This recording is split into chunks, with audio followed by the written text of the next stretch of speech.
What if the very person who wanted to destroy your future was the one who ended up funding it? It sounds like a plot from a film, doesn't it? But it's actually a true story about how God works in the dark. Imagine getting a bill that you cannot pay. Now, imagine the person who sent you that bill calling you up. They tell you they want to pay you a full wage to do something you were already going to do for free. It sounds impossible, doesn't it? But this is exactly what happens when God decides to use his divine sense of humor. Hello, friends. It's lovely to be with you today. My name is Rob, and I want to share a story that might just change how you look at your biggest problems this week. We often think of God as very serious. We think of him as distant or stern even. But when you look at the Bible, you see a God who loves a good plot twist. He loves to outsmart the powerful with a gentle wink. Let's look at a woman named Jochebed. She lived in a time of great fear.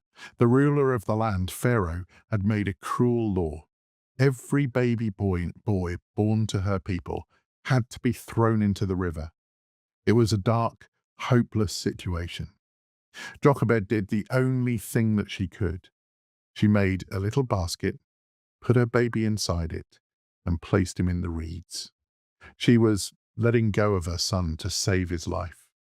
Imagine the sheer panic she must have felt as she wove that basket. Each piece of papyrus was a prayer.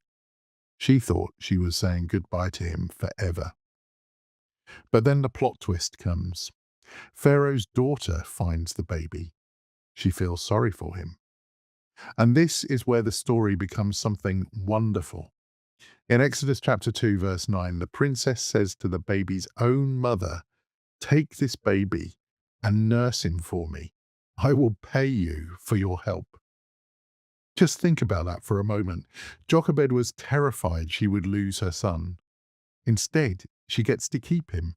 And not only that, but the royal family, the very people who wanted him dead, are now paying her to raise him. Her biggest problem became the biggest pay packet.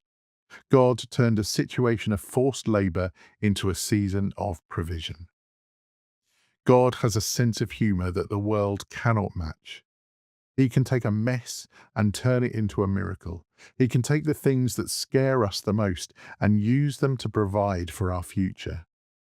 He did it for a mother and a baby in a basket on the Nile. And he can do it for you in your kitchen, in your office, or in your school. Look at your life this week. What's the one thing that's keeping you awake at night? Maybe it's a bill you don't know how to pay. Maybe it's a difficult person at work or a challenge in your family. I want to encourage you to stop and to pray. Ask God, how might you be using this very challenge to provide for my growth or for my future? Sometimes the basket that we're forced to build is the very thing that carries us to our next blessing.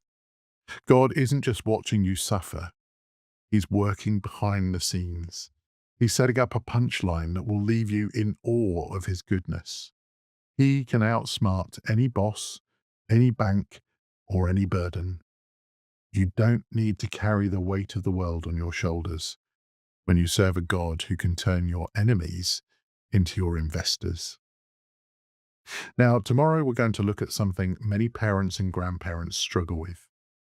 Have you ever felt like your kids just aren't listening to you? You tell them the right things, but it feels like it goes in one ear and out of the other.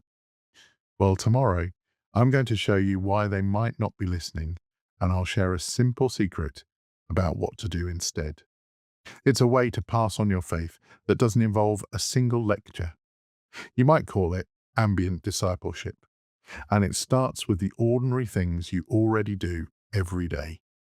You won't want to miss it. But before you go, try this today. Share a story with a friend about a time God turned a mess in your life into a surprising blessing. It might just be the hope they need to hear. I'd love to hear your stories in the comments below too. And I'll see you tomorrow.